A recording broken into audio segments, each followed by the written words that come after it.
నేను ఒక చిన్న నాటకం వేసి మీకు చూపిస్తాను, మీకు బాగా అర్థమయ్యేటట్టు, జీవితాంతం మీకు గుర్తుండేటట్టు.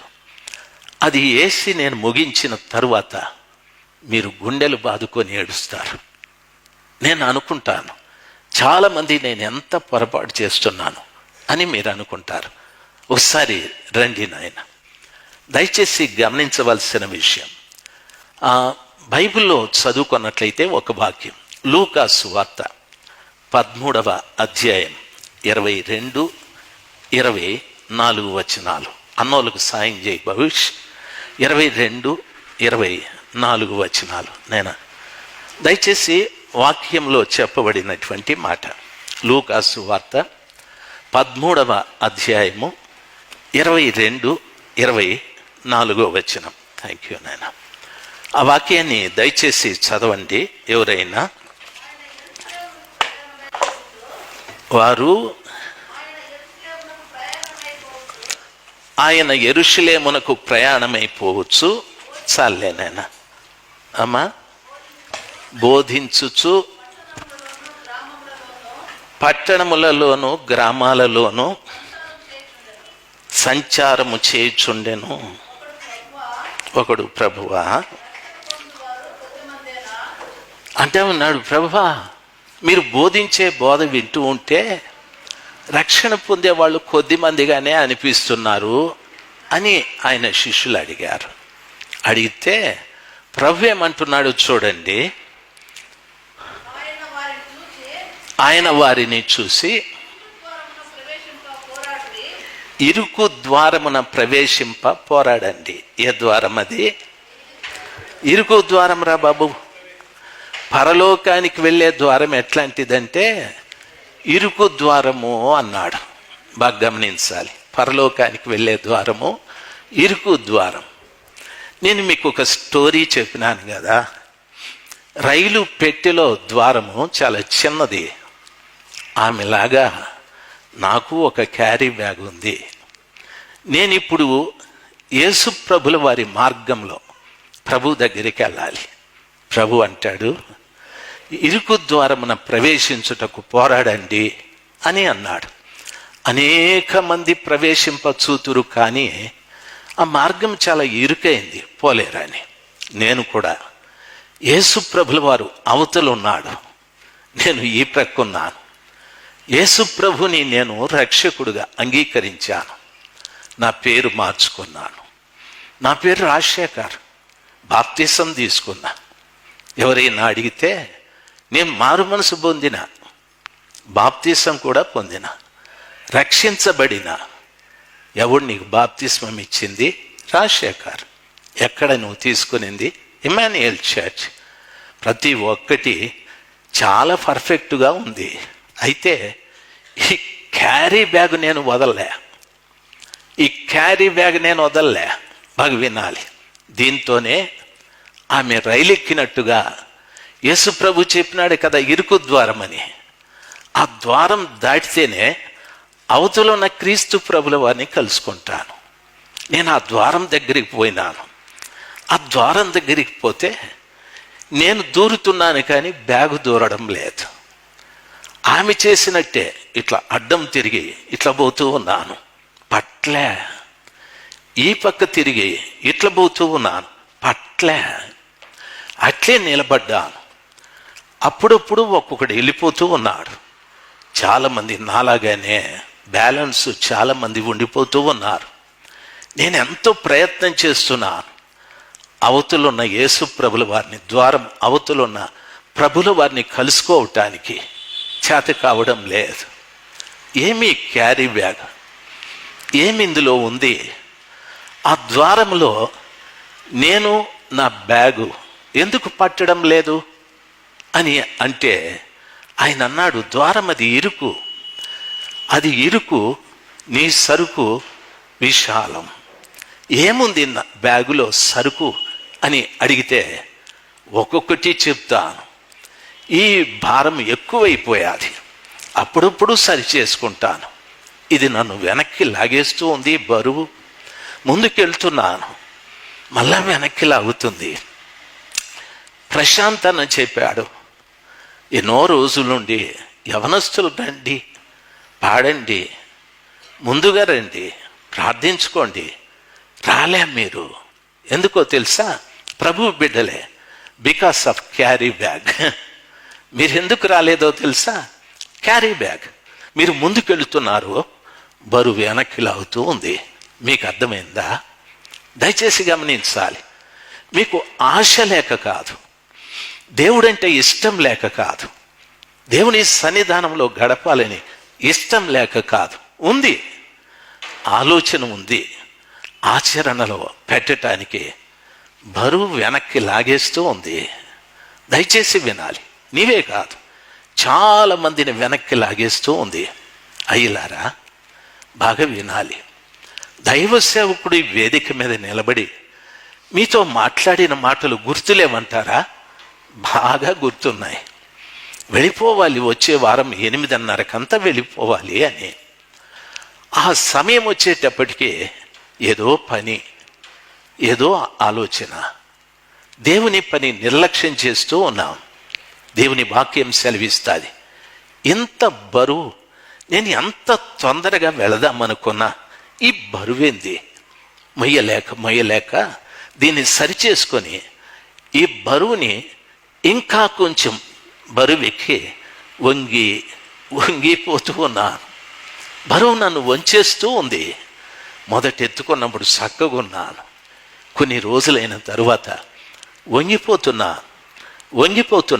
దాని అర్థము ఎదుటోడు కనిపించడం లేదు, దేవుడు కనిపించడం లేదు. ఇప్పుడు వంగి నా కాళ్ళనే నేను చూసుకుంటూ ఉన్నాను, ఆ కింద భూమినే చూస్తూ ఉన్నాను, లోకాన్ని చూసుకుంటూ ఉన్నాను. కారణం ఈ బరువు. ఏముంది ఇందులో అంత బరువు? నిన్ను ఆ ద్వారము దాటించకుండా, ఆ ప్రక్కనున్న యేసు ప్రభులు వారిని కలవనివ్వకుండా చేస్తున్నది ఈ బ్యాగులో ఏముంది అని అంటే, ఒక్కటి గమనించండి. ఒకసారి నా బ్యాగు తీస్తాను, ఆమె బ్యాగులో సరుకులు ఉన్నాయి, నా బ్యాగులో కూడా సరుకులు ఉన్నాయి. ఒక్కొక్కటి చెప్తాను, వినాలి. అయ్యలారా, చూడండి, నా బ్యాగులో ఉన్న సరుకు కెమెరాలో చూపెట్టిన ఆయన స్క్రీన్లో చూడండి. చాడీలు చెప్పడం. దయచేసి వినాలి. దేవుని బిడ్డల మీద ఒకరికి వచ్చి చాడీలు చెప్పుకోవడం, అది నీకు తప్పు అనిపించలే. అయితే నీ బ్యాగులో ఉన్న సరుకు భారమైపోయాది. దీనితో నేను అక్కడికి వెళ్తే ఆ తలుపులో దూరలేకపోతూ ఉన్నాను. చాలా కాలం నుండి నేను ప్రయత్నం చేస్తూనే ఉన్నా, అవతలున్న యేసు ప్రభుల వారిని కలుసుకోవటానికి. ఈ చాడీలు నా బ్యాగును బరువెక్కించి లోపల దూరలేకపోతూ ఉన్నా. యేసయ్య ఒక్కరోజు నాతో మాట్లాడాడు. ఎందుకు ఒకరి మీద ఒకరు చాడీలు చెప్పుకుంటారు? ఎంతకాలం చెప్పుకుంటావు? నీకోసం నేను పరలోకం నుండి వచ్చాను, నీ కొరకు నేను చనిపోయాను, నీ కొరకు నేను ప్రాణం పెట్టాను. వదిలే, చాడీలు చెప్పడం వదిలే. నేను అన్నాను, స్వామి, నాతోనే మీరు మాట్లాడారు, నిజంగా నన్ను క్షమించండి. ఇక మీదట నేను చాడీలు చెప్పను, ఎవరి గురించి చెప్పను.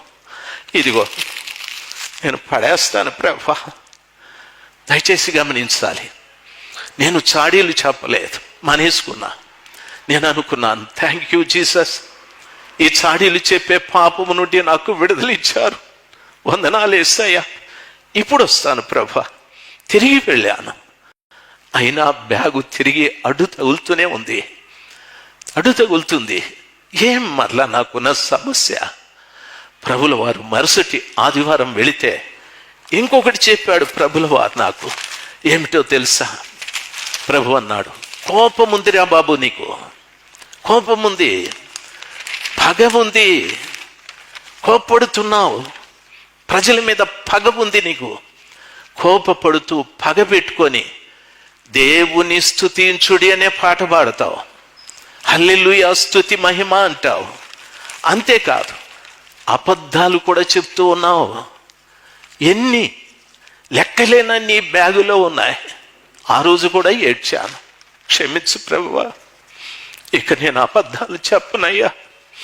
క్షమించు ప్రభువా, నేను కోపపడనయ్యా. క్షమించు ప్రభువా, ఎవరి మీద నేను పగ పెట్టుకోను, ఎవరి మీద పగ పెట్టుకోను ప్రభువా. ఇదిగో నేను పడేస్తాను, విడిచిపెట్టేస్తాను ప్రభువా, నేను విడిచిపెట్టేస్తానయ్యా. నన్ను దయచేసి మీ దగ్గరికి చేర్చండి. ప్రభుల వారు నా కోసం ఆ తలుపు వెనకల నిలబడి ప్రయాసపడి భారము మోసుకుంటున్న సమస్త ప్రజలారా నా దగ్గరికి రమ్మని ఆయన పిలుస్తూనే ఉన్నాడు. ఇలాంటివి నా జీవితంలో లెక్కలేని ఉండిపోయాయి. ప్రియులారా, ఇవి వదిలిపెట్టి నేను తిరిగి వెళ్ళాను. ఈ వైపు తిరిగి వెళ్ళాను, పట్టలేదు. వెనక్కి తిరిగిపోయాను, పట్టలేదు. కారణం ఏమిటో తెలుసా? ఇంకా ఉన్నాయి నాలో. దయచేసి గమనించవలసిన విషయం, ఇంకా ఉన్నాయి. చూడండి, ఎన్ని ఉన్నాయో చూడండి. కపటం ఉంది. ముందు మనిషితో బాగా మాట్లాడతాను, వెనక మనిషి గురించి చెడుగా చెప్తాను. కపటం ఉంది. రెండవది, అన్యాయం చేసేది ఉంది, మోసాలు చేసేది ఉంది నా లోపల. ఇవన్నీ నా జీవితంలో ప్రభు ప్రతి ఆదివారం మాట్లాడుతూనే ఉన్నాడు, చెప్తూనే ఉన్నాడు. మోసాలు చేస్తావు నువ్వు, ఎలాగ నా దగ్గరికి వస్తావు? అన్యాయాలు చేస్తావు నువ్వు, ఎలాగ నా దగ్గరికి వస్తావు? అప్పులు చేసి అప్పులు తీర్చకుండా ఉంటావు, ఎలాగ నా దగ్గరికి వస్తావు?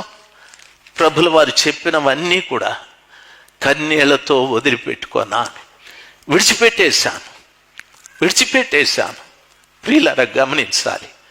ఇప్పుడు ఆఖరికి నేను అనుకున్నది, ఈ పాపపు బ్రతికే నాకొద్దు అని అనుకున్నాను. తిరిగి వెళ్ళాను. అయినా దూరలేదు ఆ ద్వారంలో నేను. ప్రభుల వారు ఆ వైపు నుండి, కమాన్ రా ప్రభువా, నేను రాలేకపోతున్నాను స్వామి. ప్రభు ఇంకొక విషయం చెప్పాడు, చూడు నీ బ్యాగులో ఏముందో. క్షమించాలి. చాలా మందిని మనము క్షమించాం. దయచేసి గమనించాలి. ఇవన్నీ ఉన్నాయ్యా, ఎలాగొస్తావయ్యా? ఆ ద్వారంలో నువ్వు ఎలాగ పడతావు? అన్నీ వదిలిపెట్టేసి ఒక్కరోజు నా బ్యాగునే తీసి పక్కన పడేసి దేవుని దగ్గర ఏడ్చాను. మోకాళ్ళ మీద నిలబడి, యేసయ్యా నన్ను కనికరించయ్యా, 10 సంవత్సరాలయ్యింది మిమ్మల్ని నమ్ముకొని. మీరేమో ద్వారం అవతల, నేనేమో ద్వారం యువతల. నేను ఇప్పటికీ కూడా ప్రయాసపడి భారము మోసుకుంటున్న సమస్తమైన ప్రజలారా అనే మాట 10 సంవత్సరాల నుండి వింటున్నాను, కానీ ఆ గుమ్మంలో పోలేకపోతున్నాను. ప్రభువు చెప్పాడు, రక్షింపబడే వారే కొద్ది మందేనా? ప్రభు అంటున్నాడు, ఇరుగు ద్వారమున ప్రవేశించుటకు పోరాడండి. దేనితో పోరాడాలి? నా వెనకలో ఉన్నటువంటి పాపములతో పోరాడి వాటిని విడిచిపెట్టండి. మీరు ఆలోచించండి, ఎవరితో పోరాడుతూ ఉన్నారు? ఎందుకు పోరాడుతున్నారు? భర్తతోనా, భార్యతోనా, పిల్లలతోనా, పక్కింటి వాళ్ళతోనా? అయ్యలారా, పోరాడాల్సింది యేసు ప్రభుల వారిని కలుసుకోవటానికి. నీ జీవితంలో బరువెక్కి వెనక్కి లాగేస్తున్న పాపాలతో పోరాడాలి. ఉపవాసం ఉండండి, కన్నీరు కార్చండి, ప్రలాపించండి, రోధించండి. మహోన్నతుడైన దేవుని పాదముల చెంత నిన్ను వెనక్కి లాగివేసే ప్రతి పాపముతో పోరాడి వాటి నుండి విడుదల పొందటానికి ప్రయత్నం చేయండి.